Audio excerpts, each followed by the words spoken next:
మొదటి 2 వచనాలు చివరి వచ్చింది తీసిన వాళ్ళు అందరూ బైబిల్ చూడండి. కొరింథీయులకు రాసినటువంటి మొదటి పత్రిక 13వ అధ్యాయము మొదటి 2 వచనాలు చివరి వచనం చదవండి.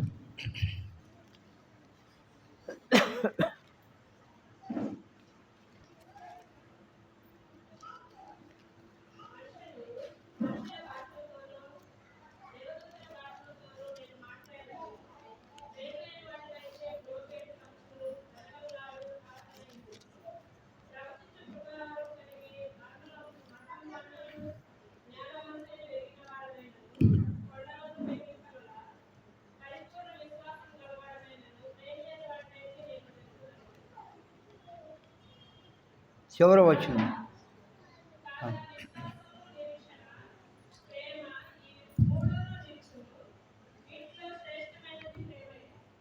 ప్రార్థన చేసుకుందాం. ప్రేమ స్వరూపమైన మా ప్రభువ, జీవం కలిగిన మా తండ్రి, ఈ లోకంలో ప్రభువ నశించిపోయిన మమ్మల్ని మీరు ఎంతో ప్రేమించారు ప్రభువ. ఆ ప్రేమను బట్టి మాత్రమే మా కొరకు సిలువలో ప్రాణమునిచ్చి రక్తము చిందించి మాకు బదులుగా చనిపోయి సమాధి చేయబడి మరణాన్ని జయించి సజీవుడిగా తిరిగి లేచినటువంటి మా మహిమ కలిగిన ప్రభువ, నీ బంగారు పాదముల వందనాలు, స్తోత్రాలు ప్రభువ. మీరు ఇచ్చిన గొప్ప రక్షణ బట్టి వందనాలు ప్రభువ. మా జీవితంలో మేమేమి కలిగి ఈ లోకంలో మేము బ్రతకాలో, మేము ఏ రీతిగా మీకు ఇష్టలుగా జీవించాలో ప్రభువ, చదవబడిన వాక్య భాగములు మీరు దీవించి ప్రభువ, మీరే ఆత్మ ద్వారా మాతో మాట్లాడమని మా ప్రభు అయిన యేసుక్రీస్తు నామమున స్తుతించి ప్రార్థించి వేడుకుంటున్నాము తండ్రి, ఆమేన్. మనం చదువుకున్నటువంటి వాక్య భాగంలో కొరింథీయులకు రాసినటువంటి మొదటి పత్రిక 13వ అధ్యాయంలో మొదటి 2 వచనాలు మనం చదువుకున్నాం. మనుష్యుల భాషలతోనూ దేవదూతల భాషలతోనూ నేను మాట్లాడినను ప్రేమ లేని వాడనైతే మ్రోగిడి కంచును గనగనలాడు చాలామనై ఇందును ప్రవశించు కృపావరము కలిగి మర్మములన్నీ జ్ఞానమంతయు ఎరిగిన వాడనైనను కొండలను పెకలింపగల పరిపూర్ణ విశ్వాసము గలవాడనైనను ప్రేమ లేని వాడనైతే నేను వ్యర్థుడను.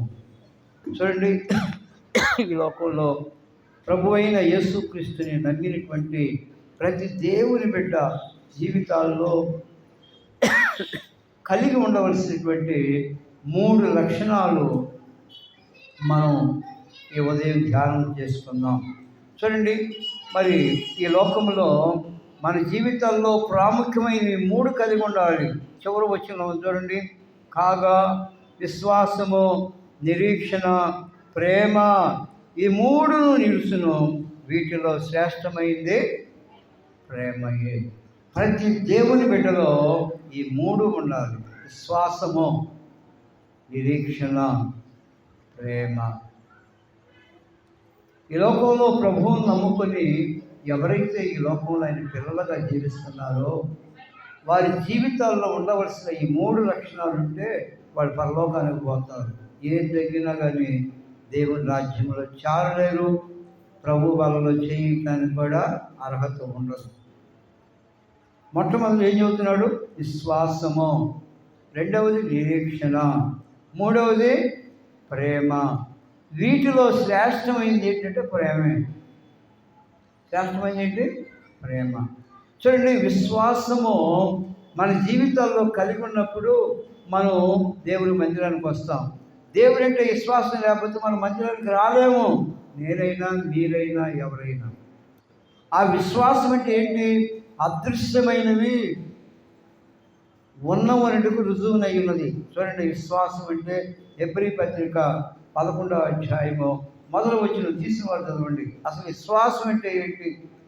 విశ్వాసులు అని చెప్పుకుంటారు. కొంతమంది ఏం విశ్వాసుల్లో వీళ్ళు అని మనల్ని గురించి తేలిక చెప్పుకునే వాళ్ళు కూడా ఉన్నారు లోకంలో. ఎవరు ఎన్ని చెప్పుకున్నా ఆ విశ్వాసాన్ని మన జీవితాల్లో పట్టుకోవాలి. పౌలు అంటాడు, విశ్వాసమును కాపాడుకుంటుని అంటున్నాడు. మన విశ్వాసాన్ని మనం కాపాడుకోవాలి. చదవండి. విశ్వాసము అనునది నిరీక్షింపబడు వాటి యొక్క నిజస్వరూపమును అదృశ్యమైనవికి ఉన్నవనుటకు రుజువునైనవి. అదృశ్యమైనవి అంటే అర్థం ఏంటంటే కంటికి కనబడని. అదృశ్యం అంటే కంటికి కనబడేవి కాదు. కంటికి కనబడేది చూస్తే కదా నమ్మాల్సిన పని ఏమో ఎదురుగా ఉన్నప్పుడు ఇంకా నమ్మేది ఏమో చెప్పండి. అదృశ్యమైనవి అంటే దేవుడు అదృశ్యుడు, కంటికి కనబడేవాడు కాడు.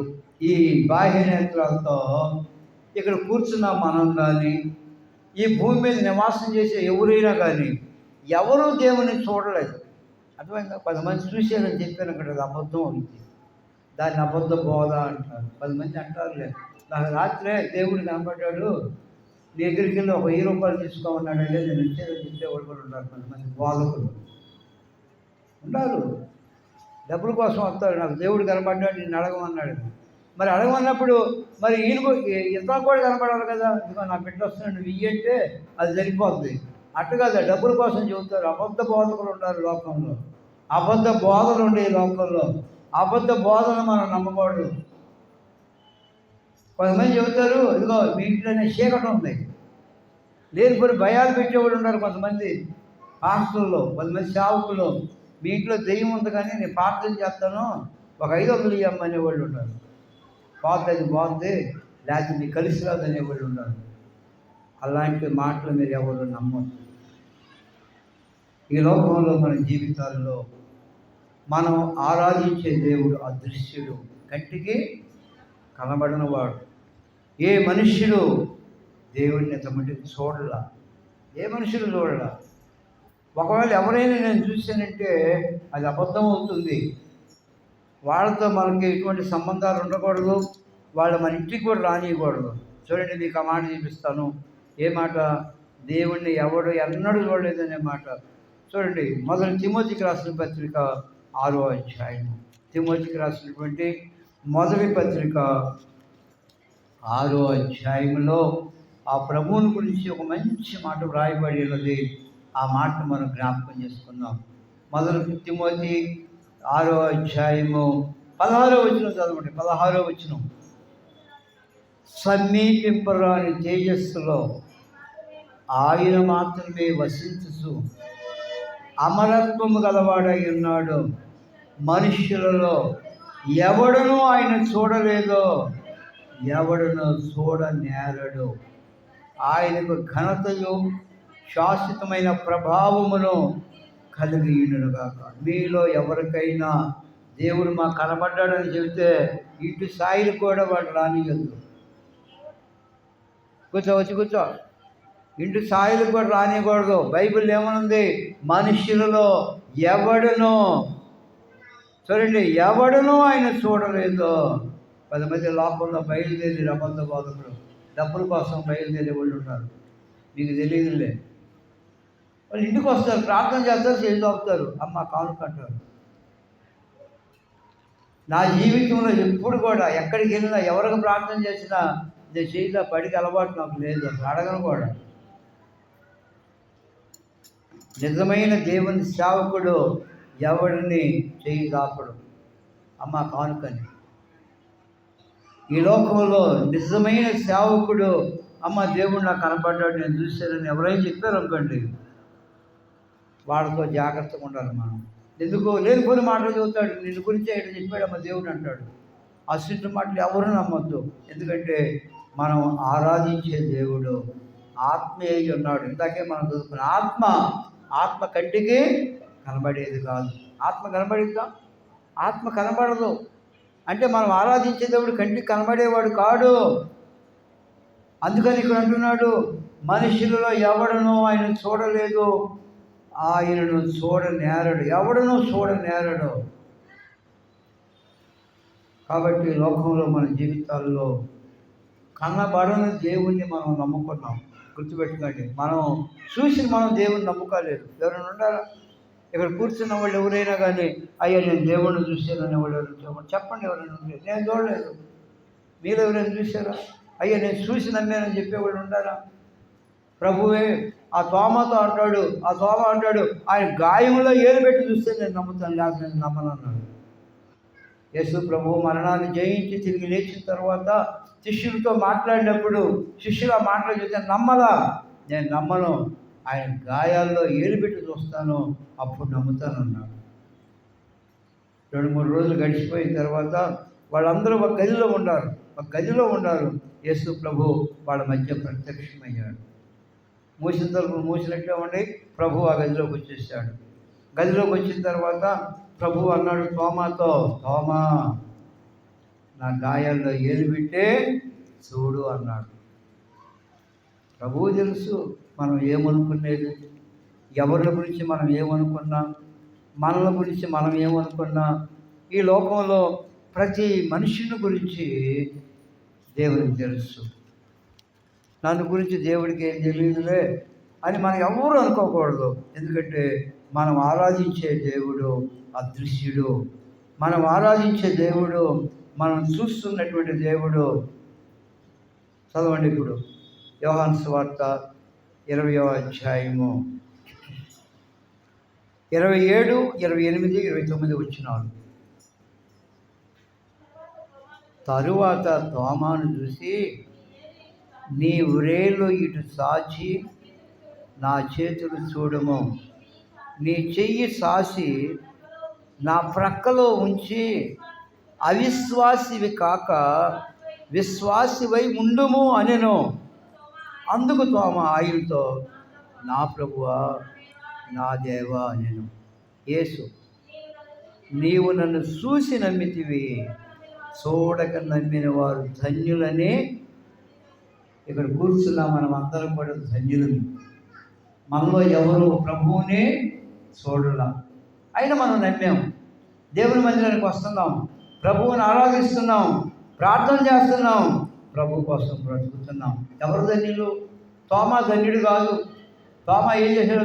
ఏలు పెట్టి చూశాడు, ప్రక్కలో ఏలు పెట్టాడు, తనకు చేతుల్లో గాయాల్లో ఏలు పెట్టాడు. అందుకని ప్రభు అంటాడు చూచి నమ్మిన వారి కంటే చూడక నమ్మిన వారు ధన్యులు. మనం ఏమై ఉన్నాం? ధన్యులమై ఉన్నాం. అది విశ్వాసం అంటే. మనం చూడకుండా నమ్మాం కాబట్టి అది మన గొప్ప ధన్యత, అది గొప్ప ఆశీర్వాదం మనకి. ఒకడు అంటాడు దేవుడిని చెప్పాడు నేను నమ్ముతానని ఒకడు ఉన్నాడు, ఒకడు మూర్ఖుడు. తెలుసా మీకు ఈ లోకంలో? నాకు దేవుడిని చూపిస్తే నన్ను ఒక్క ప్రార్థనకి, లేకపోతే నేను రాను ఉంటారు. అలాంటి వాళ్ళు ఉంటారు, మూర్ఖులు ఉంటారు.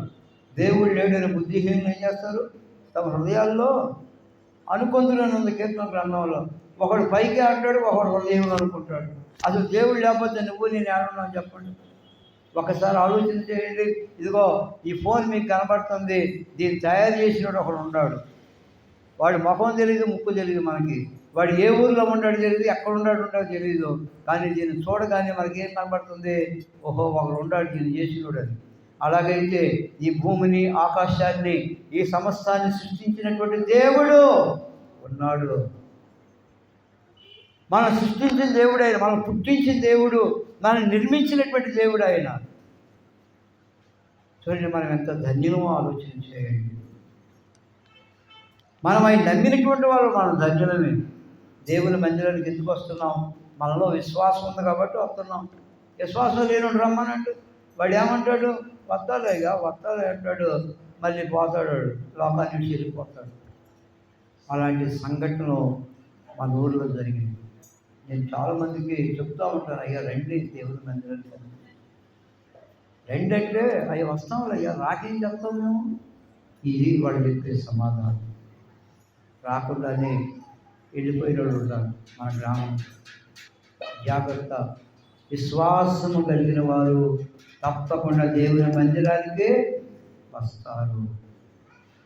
విశ్వాసము మన జీవిత కాలం అంతా విశ్వాసంతో మనం బ్రతకాలి. ఏంటో బ్రతకాలి? నీతిమంతుడు విశ్వాస మూలముగా జీవించును అని హెబ్రీ పత్రికలో ఉంది. మనం విశ్వాస మూలంగా మనం జీవించాలి, విశ్వాసంతో మనం బ్రతకాలి. ఒకసారి యేసు ప్రభు వారు ధోనిలో ప్రయాణం చేస్తూ ఉన్నాడు. శిష్యులు కూడా ప్రభువుతోనే ఉన్నారు. కానీ తుఫాను వచ్చేసింది.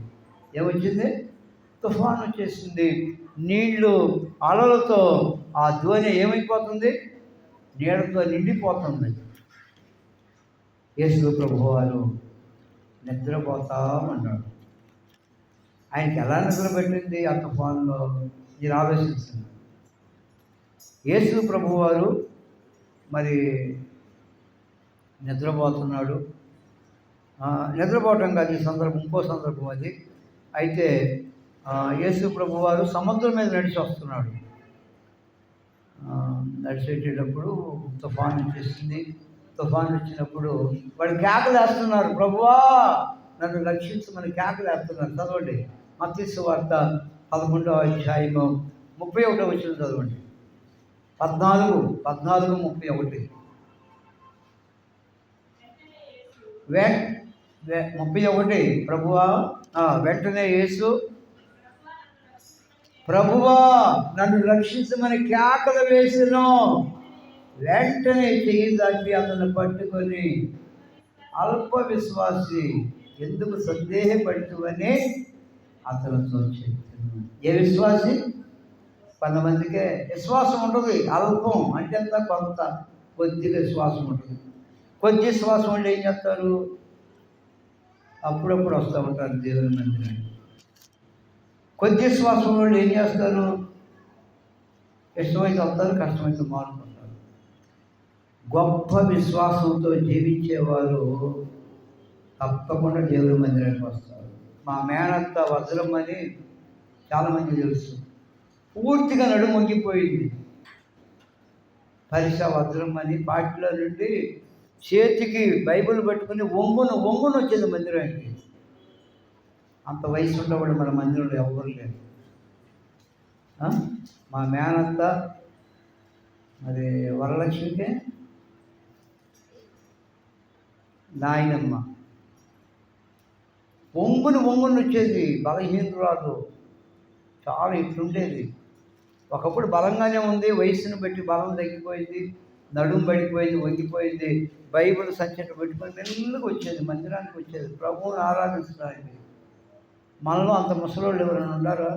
80 ఏళ్ళు దాటిన తర్వాత కూడా మందిరానికి వచ్చేది, తప్పకుండా వచ్చేది. అంతే, సరిపోయేంతవరకు కూడా మందిరాన్ని విడిచిపెట్టాలి. అది విశ్వాసం అంటే. పేతురు సముద్రం నడిచినామంటే వస్తున్నాడు. వచ్చేవాడు ఏం చేస్తున్నాడు? బాగా రావద్దు, సముద్రం వైపును గాలి వైపు అలల వైపు చూస్తున్నాడు. చదవండి 29వ వచనం, మత్తయి సువార్త 14:29. ఆయన రమ్మనగానే పేతురు ధోని దిగి యేసు వద్దకు వెళ్ళుటకు నీళ్ల మీద నడిచిన గాలిని చూచి భయపడి మునిగిపోసాగి, ప్రభువా నన్ను రక్షించు. ఏం చూస్తున్నాడు? గాలిని చూచి. గాలి అంటే ఏంటి? సామాన్యంగా గాలి అంటే చాలామంది దెయ్యం అనుకుంటారు. ఆ గాలి కాదు, ఈ గాలి కాదు. సముద్రంలో బాగా బలంగా వేస్తుంది గాలి. సముద్ర తీరానికి వెళ్ళినప్పుడు ఎప్పుడైనా చూడండి, సముద్రంలో నుంచి గాలి, బలమైన గాలులు వస్తాయి. ఆ గాలును బట్టే సముద్రంలో అలలు బాగా ఎత్తుగా వస్తాయి గాలిని బట్టే. ఇక్కడ ప్రభువుని చూడవలసినటువంటి వాడు ఏం చూస్తున్నాడు? పేతురు గాలిని చూసి. ఎప్పుడైతే గాలిని చూశాడో భయం కలిగింది, భయపడి. కొంతమంది అంటారు, అయ్యో గాలి కనబడింది అయ్యా నాకు, గాలి దెయ్యం, దెయ్యం గాలి అంటారు. కాదు, గాలి అంటే సముద్రంలో చూసే గాలి అది. ప్రభు వైపు చూసి నడవచ్చు కదా. తన చూపు పక్కకు పోయింది. ఇప్పుడు కూడా కొంతమందికి ప్రభువు మీద నుండి చూపు పక్కకు పోతుంది. ప్రభు వైపు చూస్తూ జీవించవలసిన దేవుని బిడ్డలు కొన్ని సందర్భాలలో వారి చూపు పక్కకు పోతుంది. అప్పుడు మనం ఏమైపోతాం? బలహీనం అయిపోతాం. అప్పుడు మనం ఏమైపోతాం? నశించిపోతాం. ఇక్కడ కేకేస్తున్నాడు, మునిగిపోసాగి ప్రభువా నన్ను రక్షించని కేకలు వేసిన. ప్రభు అంటున్నాడు, వాటిని కొట్టుకుని అల్ప విశ్వాసి ఎందుకు సందేహపడి. మన జీవితంలో సందేహాలు ఉండకూడదు. మన జీవితంలో బలమైన విశ్వాసం ఉండాలి. నా దేవుడు నన్ను కాపాడుతాడు, నన్ను రక్షిస్తాడు, నాకు తోడుగా ఉంటాడు, నాకు నీడగా ఉంటాడు అనే నిరీక్షణతో బ్రతకాలి. ఒకప్పుడు నేను చాలా పిరికోడిని, పట్టపగలెళ్ళి ఇంట్లో అన్నం తినలేదు నేను. నా సంగతి మీకు తెలియదు. పట్టపగలు మధ్యాహ్నం కొట్టి ఇంట్లోకి వెళ్తే దెయ్యం ఉంటుందని చెప్పి వెళ్ళేవాడిని కాదు. నేను చెప్పేది ఎప్పుడు సంగతి అంటే మన అది మహేష్, అరవింద్ ఆ వయసులో భయం. నేను ఒక్కడిని వెళ్ళేవాడిని కాదు. ఆడు అంకిరీడు అన్న రావాలి, లేకపోతే మన్నయ్యోడు అన్న రావాలి, ఎవడో ఒకడు వస్తే పోయేవాడిని ఇంట్లోకి. ఆకలి అవుతుంది ఆ వదలు ఉండేవాడిని. అలాంటి తిరిగివాడిని. చూడండి, యేసు ప్రభువుని నమ్మిన తర్వాత మన జీవితాల్లో ధైర్యం కలిగి ఉంటాం. భయం పోతుంది మనలో నుంచి. రాత్రి 1 గంటప్పుడు పొన్నూరు నిడుపులో నుంచి ఆర్పాటు సైకిల్ వేసుకెళ్ళాను. స్కూటీ కాదు, సైకిల్ వేసుకెళ్ళాను. రోడ్డుని తొక్కుంటూ వెళ్ళాను. మరి నాతో భయం ఉంటే తొక్కగలనా అసలు? ఒకప్పుడు భయపడేవాడిని. కొంతమంది ఈనాడు కూడా కొంతమంది దేవుని బిడ్డలు భయంతో బ్రతుకుతున్నారు. మేము ఎలా బ్రతకాలి, మా బిడ్డలు ఎలా పోషించాలి, మేము ఎలా బిడ్డలను చదివించుకోవాలి, మా స్థితిగతులు బాగాలేదే, ఏమిటి ఈ పరిస్థితులు అని చెప్పి హృదయంలో ఆలోచిస్తూ కృంగిపోయేవాళ్ళు ఉన్నారు. కానీ మనం కృంగిపోవడం అవసరం లేదు. కారణం ఏంటి?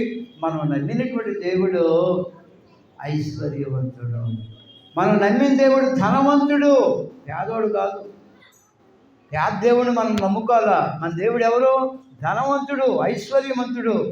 మరి ఆయన పిల్లలు మనం ఏంటి దరిద్రులు అవుతామా? చదవండి 2 కొరింథీ 8వ అధ్యాయం 9వ వచనం.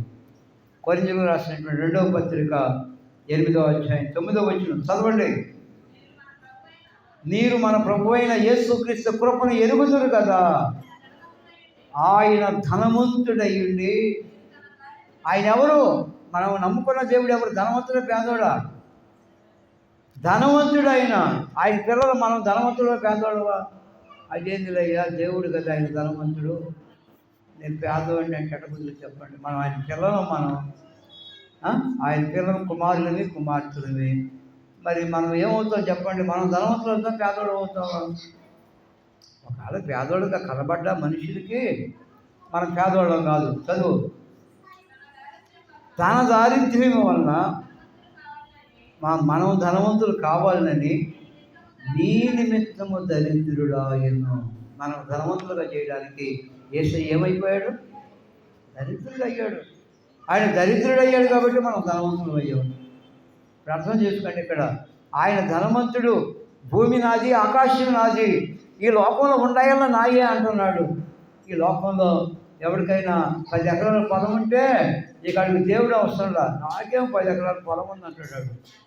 ఈ ఆకాశం భూమి అంతా ఎవరిది? దేవుందా లేకపోతే ఎవరిది? అంతా నాది అంట. లోకము దాని సంపూర్ణతయో నాది అంటున్నాడు. మరి ఆయన ఎంత ధనవంతుడు! 1000 కొండల మీద ఉన్నటువంటి పక్షులు నాయి అంటున్నాడు, గొర్రెలు నాయి అంటున్నాడు. చివరికి మనుషులు మనం కూడా ఆయన వారమే. ఆయన ప్రజలు మనం, ఆయన మేపే గొర్రెలు మనం, ఆయన వారం. అంత ధనవంతుడిని మనం నమ్ముకొని మనం ఎప్పుడు కూడా మనం కృంగిపోకూడదు. వస్తే మన జీవితాలు లేమి, కరువు, పేదరికం, దరిద్రత, ఏమి లేని పరిస్థితులు వస్తాయి మన జీవితాల్లో. అంత మాత్రం చేత ఏంటి ప్రభువా నా పరిస్థితులు అయిపోయిందని చెప్పి మనం ఎన్నడూ కృంగిపోకూడదు. మనం నమ్ముకున్న దేవుడు ఎవరు? ధనవంతుడు. మనం ఆయన పిల్లలం. మనం ఎవరమే? మనం కూడా ధనవంతుడమే. ఒకవేళ ఉండడానికి ఇల్లు లేకపోవచ్చు, తినడానికి సరైన ఆహారం లేకపోవచ్చు, అయినా పర్వాలేదు, మనం ధనవంతులమే. మన తండ్రి ధనవంతుడు అయినప్పుడు మన పిల్లలు పేదవాళ్ళం అవుతావా? హలో నాగరాజు, మనం ఎవరమే? ఏమో, మనం దేవుని పిల్లలు, ధనవంతులు. మనం నమ్ముకున్న దేవుడు ఎవరు? ధనవంతుడు. నాగరాజు ధనవంతుడు ఎందుకండి? ఆ ఇద్దరు పిల్లలు ధనవంతులు అవుతారు, పేదవాళ్ళు అవుతారు? ఏమవుతారు? ధనవంతులే. తండ్రి ధనవంతుడైతే పిల్లలు పేదవాళ్ళు ఎందుకు అవుతారు? ఆ నాగరాజు 10 ఎకరాల పొలం ఉందనుకోండి, అక్కడ చెరువుకు 5 ఎకరాలు అవుతుంది. అంతే కదా. ఆ వారసత్వం, హక్కు. అవును, మనం ఆయన వారసులు. మనం బైబిల్లో ఉంది, మనం దేవుని వారసులం. పాట కూడా ఉంది, దేవుని వారసులమని.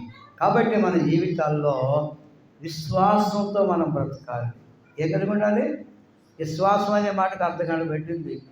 మరి విశ్వాసము రెండవది నిరీక్షణ. నిరీక్షణ అంటే ఏంటో తెలుసా? ఏంటి నిరీక్షణ అంటే? అన్నారో చెబుతాడు, అయ్యా నిరీక్షణ అంటే ఏంటి? ఎదురు చూడటం. కరెక్ట్గా చెప్పాడు సమాధానం. ఎదురు చూడటం, మనం చూడదాని కోసం ఎదురు చూడటం. ఇప్పుడు పొన్నూరు వెళ్ళింది బస్సు, మనం ఏం చేస్తాం? ఇక్కడ ఉండి దానికోసం ఎదురు చూస్తాం. ఒకవేళ తమిళనాడు వెళ్ళాలనుకోండి, మనం వెళ్ళి రైలు కోసం ఏం చేస్తాం? ఎదురు చూస్తాం. విమాన ప్రయాణం అనుకోండి, విమానం కోసం ఎదురు చూస్తాం. అది వచ్చిన తర్వాత ఇక నిరీక్షణ ఉండదు, లోపలికి కూర్చుంటాం. అలాగే మన జీవితాల్లో మన ప్రభువు రాకడ కోసం మనం ఏం చేయాలి? నిరీక్షించాలి. నా ప్రభు ఎప్పుడు వస్తాడా? నన్ను ఎప్పుడు తీసుకెళ్తాడా? ఈ లోకంలో కష్టాలు, రోగాలు, బాధలు, సమస్యలు ఎన్నో ఉండి వీటన్నిటి నుండి దేవుడు నన్ను ఎప్పుడు తీసుకెళ్తాడో, నా ప్రభు నా కోసం ఎప్పుడు వస్తాడని మనం ఎదురు చూస్తూ బ్రతకాలి. అర్థమైంది? ఇప్పుడు ఆయన కోసం మనం ఎదురు చూడాలి. ఆయన రాకడ కొరకు మనం కనిపెట్టాలి, ఆశతో దాన్ని అపేక్షించాలి. 2 పేతురు 3:12 చదవండి. 2 పేతురు 3:12 నిరీక్షణ గురించి ఇప్పుడు మీతో మాట్లాడేది. చదవండి. 2 పేతురు 3:12. మన జీవిత కాలం అంతా నిరీక్షణ కలిగి మనం బ్రతకాలి. ఇవన్నీ ఇట్లు లయమైపోవునే కనుక ఆకాశములు రగులుకొని లయమైపోవునట్టు, పంచభూతముల మహావేంద్రముతో కరిగిపోవునట్టు దేవుని జనపు రాకడ వరకు కనిపెట్టు. ఏం చేయాలి? మనం దేనికోసం కనిపెట్టాలి? దేవుని జనపు రాకడ వరకు కనిపెట్టాలి. దానిని ఆశతో అపేక్షించు, ఆశతో ఎదురు చూడాలి. నిజంగా మన జీవితాలు ఎంతమంది ఈ ఆశ కలిగి ఉంటున్నాం? ప్రభువా నువ్వు త్వరగా వస్తే ఈ కష్టాలు, బాధలు, సమస్యలు నాకు పోతాయి ప్రభువా, త్వరగా రా ప్రభువా, నన్ను తీసుకెళ్ళి ప్రభువా అన్నట్టుగా ఆయన రాకడ కోసం మనం ఎదురు చూడాలి. దేవుని జనపు రాకడ మనకి ఏం చేయాలి? మనం కనిపెట్టాలి, దానిని ఆశతో అపేక్షించాలి. మీరు పరిశుద్ధమైన ప్రవర్తనతోనూ భక్తితోనూ ఎంతో జాగ్రత్త గలవారై ఉండవలెను. మళ్ళీ ఏం కలిగి ఉండాలి? పరిశుద్ధమైన ప్రవర్తన ఉండాలి, భక్తి ఉండాలి. ఈ రెండు లేకుండా మనం కనిపెట్టిన ఏ ప్రయోజనం లేదు. మన ప్రవర్తన ఎలా ఉండాలి? పరిశుద్ధమైనదిగా ఉండాలి. మనలో ఏ పాపానికి చోటు ఉండకూడదు, చూడకూడదు, మాట్లాడకూడదు, తినకూడదు, త్రాగకూడదు. ఏదైతే మన జీవితాల్లో పరిశుద్ధంగా ఎలా బ్రతకాలో ఆయన వైపు చూస్తూ మనం ఈ లోకంలో జీవించాలి. పరిశుద్ధమైన ప్రవర్తనతోనూ భక్తితోనూ ఎంతో జాగ్రత్త గలవారై ఉండాలి. ఎంతకాలం ఉండాలి జాగ్రత్త? చూడండి, పిల్లలు 10th క్లాస్ రాసేవాళ్ళు పరీక్షలు అయిపోయిన దాకా జాగ్రత్తగా చదువుతారు. పరీక్షలు రాసేసిన తర్వాత అవతల వారేస్తారు పుస్తకాలు. పిల్లలు కూడా అంతే. 5 అయిపోయింది అనుకోండి, 6 కోసం ఎదురు చూస్తారు. 6 అయిపోయినాడు 7 కోసం, 7 అయిపోయినాడు 8 కోసం.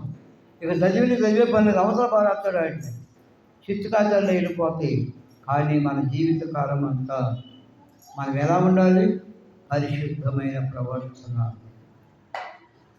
ఈ పరిశుద్ధమైన ప్రవర్తన మన జీవితాల్లో మాటతో పాపం చేస్తాం, మాటతో చూపుతో పాపం చేస్తాం. కంటి చూపులో కూడా పాపం ఉంది. ఎవడైనా కానీ ఒక స్త్రీని మోహపు చూపుతో చూస్తే వాడు తన హృదయంలో ఏం చేస్తాడు? వ్యభిచరించిన వాడగను అని ప్రభువు చెప్పాడు. మత్తయి సువార్త 5వ అధ్యాయం. ఈ మాటలు ఉన్నాయి. చూపుల్లో కూడా తేడా ఉంది. మనిషి చూపులో పాపం ఉంది, మనిషి ఆలోచనలో పాపం ఉన్నది, తలంపుల్లో పాపం ఉన్నది, మాటలో పాపం ఉన్నది, ప్రవర్తనలో కూడా పాపం ఉన్నది. అందుకని మనం ఏం చేయాలి? పరిశుద్ధమైన ప్రవర్తన. ఎంతకాలం ఈ ప్రవర్తన ఉండాలి? ఆదివారం ఒక్కరోజే కాదు, ఆదివారం నుండి మళ్ళీ ఆదివారం వచ్చిందప్పుడు మనం ఏం చేయాలి? ఆ జీవితాన్ని మనం కాపాడుకోవాలి. ఈ లోకంలో మనం జీవించినంత కాలం కూడా మనం పరిశుద్ధులంగానే బ్రతకాలి, భక్తితోనే ఉండాలి, భక్తిని విడిచిపెట్టకూడదు. భక్తి ఉన్నవాడు ఏం చేస్తాడు? దేవుని మందిరానికి వస్తాడు. భక్తి ఉన్నవాడు ఏం చేస్తాడు? ప్రార్థన చేస్తాడు. భక్తి ఉన్నవాడు పాటలు పాడతాడు. ఈ భక్తి లేనివాడు వాడికి మందిరం అవసరం లేదు, మరి పాటలు అవసరం లేదు, వాక్యం అవసరం లేదు, దేవుడు కూడా అవసరం లేదు. జాగ్రత్త. నీ జీవితంలో భక్తి అనేది ఉన్నప్పుడు ఖచ్చితంగా నువ్వు దేవుని సన్నిధిలో దేవునికి కనబడాలి. ఎవరు కనబడాలి? నువ్వు దేవునికి కనబడాలి. దేవుని మందిరంలో మనం దేవునికి కనబడాలి.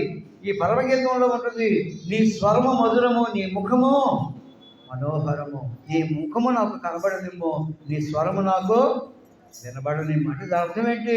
దేవుని మందిరంలో మన ముఖాలు కనబడాలి, దేవుని మందిరంలో మన స్వరాలు కూడా వినబడాలి. పరిశుద్ధమైన ప్రవర్తన. ఎంతకాలం ప్రవర్తన అంటే జీవితకాలం అంతా అయిపోయింది. మూడో దానికి వెళ్ళిపోతాం. మూడో బిడ్డ ఏంటంటే ప్రేమ. దేవుని బిడ్డలు ఏం కలిగి ఉండాలి? ప్రేమ. మాట్లాడకూడదు, ఎవరు మాట్లాడకూడదు. పిల్లలు కూర్చోవాలి, వచ్చి మంచినీళ్ళు దాకా వచ్చి కూర్చోవాలి. ప్రేమ. ప్రేమ 2 అక్షరాలే, కానీ ఆ ప్రేమలో చాలా మాధుర్యం ఉన్నది. తెలుసా మీకు? భార్యాభర్తలు ఇద్దరు వారి కుటుంబం చక్కగా నడవాలంటే వారిద్దరి మధ్య ఏముండాలి? ప్రేమ ఉండాలి. ప్రేమ లేకపోతే ఆ కుటుంబం నడవదు, ఆ సంసారం సాగదు. ఆలోచన చేయండి. ప్రేమ కలిగి ఉండాలి మనం. ప్రేమ డంబముగా ప్రవర్తింపదు. ప్రేమ అన్నిటినీ సహించును, ప్రేమ అన్నిటినీ ఓర్చును, ప్రేమ అన్నిటినీ నమ్మును. ప్రేమ లక్షణాలు అవి. మొదలు కొరింది 13వ అధ్యాయం ఇంటికి నాకు చదవండి. ప్రేమ అంటే ఎటువంటిదో ఊరిక మాటలు చెప్పడం కాదు, క్రియలు కలిగి ఉండాలి. క్రియలేని విశ్వాసం మృతం అనేది బైబిల్లో. 10 మంది అంటారు, అయ్యా నాకు విశ్వాసం ఉంది అంటారు, క్రియలు మాత్రం ఉండవు. క్రియ అంటే ఏంటి? జీవితంలో మార్పు ఉండదు, మారు మనసు ఉండదు. మారు మనసు లేకుండానే 10 మంది జీవితాల్లో అనుకుంటారు, నేను మారు మనసు పొందేను అనుకుంటారు. క్రియ లేని విశ్వాసం ఏమన్నాడు? మృతం అన్నాడు. క్రియ అంటే ఏంటి? యేసు ప్రభువుని నమ్ముకొని దేవుని మందిరానికి వచ్చి నువ్వు ప్రభువుని ఆరాధిస్తూ ప్రభువు కొరకు బ్రతికే జీవితమే క్రియ. తెలుసా నీకు? క్రియ అది. నువ్వు బైబిల్ తీసుకుని మందిరానికి వస్తుంటే ఏమనుకుంటారు? అయ్యో మందిరానికి వెళ్తుంది అనుకుంటారు. మందిరానికి రాకుండా పాపకో నాటుకో ఇల్లేమనుకోండి, ఏమనుకుంటారు? ఇదే విశ్వాసం, ఆయన విశ్వాసం. ఇలా పశువులు ఆదివారం వచ్చి పనికి వచ్చిందని చెప్పుకుంటారు. నేను గురించి చెప్పుకోరా? ఆదివారం నాడు దేవుని బిడ్డలు పనికి వెళ్తే ఏం చెప్పుకుంటారు? పైకి నీతో అనకపోవచ్చు, కానీ వారి మనసులో ఏమనిపిస్తుంది? చూడమ్మా ఇలా ఆదివారం వచ్చి వచ్చింది, పనికి వచ్చింది అంటారు. ఎప్పుడు ఎవరి చేత మనం అలా అనిపించుకోవచ్చు. మనము దేవుని పిల్లలం. మనం దేవుని ప్రేమతో మనం జీవించాలి. ప్రేమ అన్నిటినీ సహించును. ఒకవేళ ఎవరైనా నేను తిట్టారు అనుకోండి, నువ్వేం చేయలేదని సహించుకోవాలా? నువ్వు ఒక్క మాట నేను 100 మాటలు అంటాను అన్నాను. చెప్పండి మీరు. దేవుని బిడ్డలు అనేది మనుషులు గబక్కని అంటారు, ఏదో ఒకటి అంటారు, అనాలని అంటారు. కొంతమంది ఎందుకో ఓర్పుందా లేదో చూడాలని అంటారు, రెచ్చగొడతారు మనల్ని. మామూలు కూడా కొంతమంది మనుషులు మన రెచ్చగొట్టి మాట్లాడేవాళ్ళు ఉన్నారు. ఎందుకో మన కోపం వస్తే మనం ఏదో ఒకటే మాట్లాడాలని, వాళ్ళు వినాలని, మన గురించి నలుగురికి చెప్పాలని. ఇదిగమ్మా పలానా ఆయన ఎట్లా అన్నాడు అని చెబుతాను.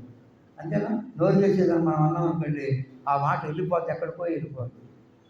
జాగ్రత్తగా ఉండాలి. ఎవరైనా నిన్ను తిడితే నువ్వు సహించుకో, మౌనంగా ఉండదు. యేసు ప్రభు వారిని దూషించారు, తిట్టారు. యేసు ప్రభు ఎవరినైనా ఏమైనా మాట మాట్లాడా? ఆయన దూషింపబడి బదులు దూషింపలేదు. మనం ఏం చేస్తాం? ఆల్పాడనే మందిరానికి వెళ్ళి దామపడ మనకు మాదిరి కానీ సీఎం విశ్వాసే ఆరాధన చేస్తుంది. ఒకసారి నాకు అంటుంది, అయ్యా వాళ్ళు అన్ని మాటలు మాట్లాడితే నేను ఆడూరుకునేది అయ్యా అంటుంది. ఇప్పుడు అర్థమైందా మీకు? అవతల వాళ్ళు అన్ని మాట్లాడుతుంటే నేను ఎట్లా ఊరుకునేది, నోరు మూసుకునేది. నేను ఉండలేనయ్యా ఉంది. అమ్మ నువ్వు ఉండకపోతే కుదరదమ్మా, యేసయ్య ఎన్ని మాటలన్నా ఓర్చుకున్నాడు, నువ్వు కూడా ఓర్చుకోవాలని చెప్పారు. అంటే దాని అర్థం ఏంటి? మన యేసుని కలిగిన మనసు మనం ఏం కలిగి ఉండాలి? క్రీస్తు యేసుని కలిగిన ఈ మనసు మీరును కలిగి ఉండండి. ఆయన మనసు ఏంటి? ఆయన ఎవరిని దూషించాలి, ఎవరిని ఈ ఒక్క మాట కూడా మాట్లాడాలి. మౌనముగా ఉండేను, వదకు తేబడి గొర్రె పిల్లవని ఎట్లున్నాడు ఆయన? మౌనంగా ఉన్నాడు. ప్రేమ అనేది చెయ్యి పైన ఉండదు కానీ కింద ఉండదు. గుర్తుపెట్టుకోండి. ప్రేమించేవాడు ఏం చేస్తాడు? ఇస్తాడు.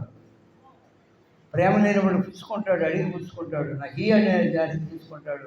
అది ప్రేమ కాదు. మన చెయ్యి పైన చూడండి, ప్రేమించేవాడు వాడు మేలు చేస్తాడు, ఇతరులకి మేలు చేస్తాడు. క్రీస్తు యేసుని కలిగిన ఈ మనస్సు చివరిగా ఈ వచ్చిన చదువుకుని ప్రభు వల్ల పాల్గొంటుందాం. చూడండి, ఫిలిప్పీయులకు రాసిన పత్రిక 2వ అధ్యాయము. మన జీవితాల్లో దేవుని ప్రేమ మనలో ఉంటే ఆయన మనస్సు మనం కలిగినటువంటి వారము అని మనం జ్ఞాపకం చేసుకుందాం. చూడండి, ఫిలిప్పీ పత్రిక 2వ అధ్యాయము 4వ వచనంలో 4-5. మీలో ప్రతి వాడును తన సొంత కార్యములను మాత్రమే కాక ఇతరుల కార్యములను కూడా చూడవలెను. క్రీస్తు యేసునకు కలిగిన ఈ మనస్సు మీరును కలిగియుండుడి. ఉందా మనకు ఆ మనస్సు? ఇతరుల కార్యాలు అంటే ఇతరుల పనులు. 10 మంది అంటారు, రే ఎందుకు నన్ను వాడు అమ్మడిపోతావో, ఏది ఆడు పని నువ్వు చేసేదే, కూర్చో ఇంట్లో అంటారు. ఒక తల్లి బిడ్డను అంటుంది. తెలుసా మీకు? ఎవరికైనా సహాయం చేద్దామని వెళ్ళాడు అనుకోండి నీ కొడుకు, నువ్వేమంటావు? రే బావాక ఇంట్లో కూర్చో అంటావు. ఇతరుల కార్యాలు అంటే ఏంటి? అది మన పని కాదు. కార్యం అంటే పని, అది మన పని కాదు. అయితే మనం ఇతరులకు మనం సహాయపడినప్పుడు అది ఏ మనస్సు? క్రీస్తు యేసుని కలిగిన మనస్సు. అని యేసు ప్రభు వారి లోకంలో ఉన్నప్పుడు చాలా ఆకలితో ఉన్నారు జనం. 3 రోజులైంది అన్నం తిని.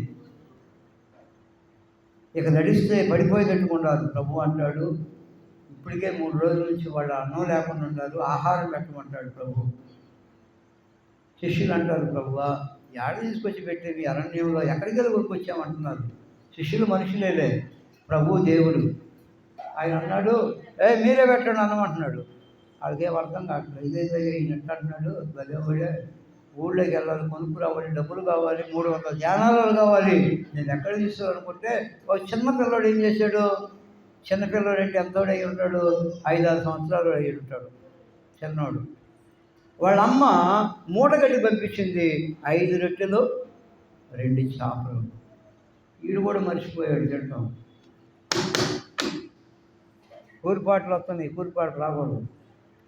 వీడు కూడా మర్చిపోయాడు, పుట్టోడు కూడా మర్చిపోయాడు, తింటాం మర్చిపోయాడు. యేసయ్య మాట్లాడంటే ఆకలి విడిపోయిందో, దాహం విడిపోయిందో. అప్పుడు ఆంధ్రీ అనేవాడు ఏం చేశాడు తెలుసా? ప్రభు శిష్యుడు అయ్యి ఇటు అని చెప్పి ప్రభు దగ్గర తీసుకెళ్ళాడు. 5 రొట్టెలు 2 చేపలు. అది ఎంతమందికి ఆహారం? చిన్నపిల్లవాడు ఆహారం అండి, పెద్దోడు కదా ఆహారం. చిన్నపిల్లవాడికి అప్పుడు ప్రభు తన చేతికి తీసుకొని కన్నులు పైకెత్తి కృతజ్ఞతాస్తుతులు చెల్లించన్నాడు. పంచిపెట్టండి అని పంక్తులు తీరు కూర్చోబెట్టాడు. 50 మంది చొప్పున. ఎంతమంది పురుషులు ఉన్నారు అక్కడ? 5,000 మంది పురుషులు, స్త్రీలు, పిల్లలు కాక అని బైబిల్లో ఉంది. అంటే ఒక ఆయన లెక్క పెట్టాడు, 5 మంది పురుషులు అంటే 5 మంది భార్యలు ఉంటారు, అంతే కదా? ప్రతి పురుషుడికి ఒక భార్య ఉంటుంది. 5,000 మంది భార్యలు. కుటుంబానికి 2 వేసుకున్నా కానీ 10,000 మంది పిల్లలు ఉంటారు. అంటే మొత్తం ఎంతమంది? 20,000 మంది.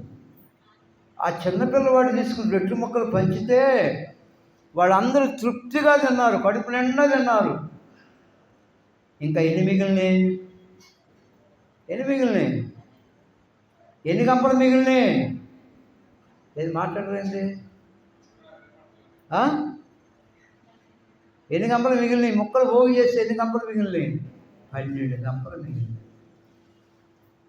మనం ఆరాధించే దేవుడు ఎంత గొప్ప దేవుడు చూడండి. పిల్లవాడు తినే ఆహారాన్ని అంతమందికి పెడితే కడుపు నిండా తిని ఆ ముక్కలన్నీ పోగు చేస్తే ఎన్ని ముక్కలైనాయి? 12 గంపలు మిగిలినాయి. ఎంత గొప్ప దేవుడు ఆలోచించేయండి. యేసు ప్రభువు మనస్సు అది, ఆయన మనస్సు. ఏమదే పోతే పోయిన పోని ఆకలి అనుకున్నాడు? అనుకోలేదు ఆయన. అందరూ కడుపు నిండా అన్నం తినాలనుకున్నాడు, రొట్టెలు తినాలనుకున్నాడు, చేపలు రొట్టెలు. చూడండి ఆయన ప్రేమ ఎంత గొప్పదో. ఆయన మనస్సు మనం కలిగి ఉండాలి. ఇతరుల కార్యాలు మనం చూడాలి. అర్థమైందా? అంటే ఏంటి? ఎవరికైనా అవసరమైతే ఇతరులకు మనం సహాయపడాలి. అదే క్రీస్తు యేసుని కలిగిన మనస్సు. అంతేకాదు ఆడికి ఇచ్చేది ఏంది నేనని చెప్పి మనమే దాచుకుంటే కుదరదు. ఎవరికైనా అవసరమయ్యి ఒక తవిడో సోడా బియ్యం అడిగారు అనుకోండి, ఇవ్వండి, ఏం పర్వాలేదు. అది దేవుని ప్రేమ. మనం ముంచుకొని లేవన్నాం అనుకోండి, ఏమంటారు? అమ్మ ప్రార్థనకు పోతే ఆ ఎగిరి చేత కూడా చెయ్యి కాకులకి ఇస్తుంది అంటారు. ఎవరి చేత మనం అట్లా అనిపించుకోకూడదు. మనం కలిగిన దాంట్లోనే ఇవ్వడం అనేది ఆశీర్వాదం, ధన్యత. ప్రేమ ఉన్నవాడు ఏం చేస్తాడు? ఇస్తాడు. ప్రేమ లేనివాడు ఏం చేస్తాడు? ఏడాది దొరికితే తీసుకుని జేబులు వేసుకుందాం అనుకుంటాడు. తెలుసా మీకు? ప్రేమించేవాడు ఇచ్చే గుణం కలిగి ఉంటాడు.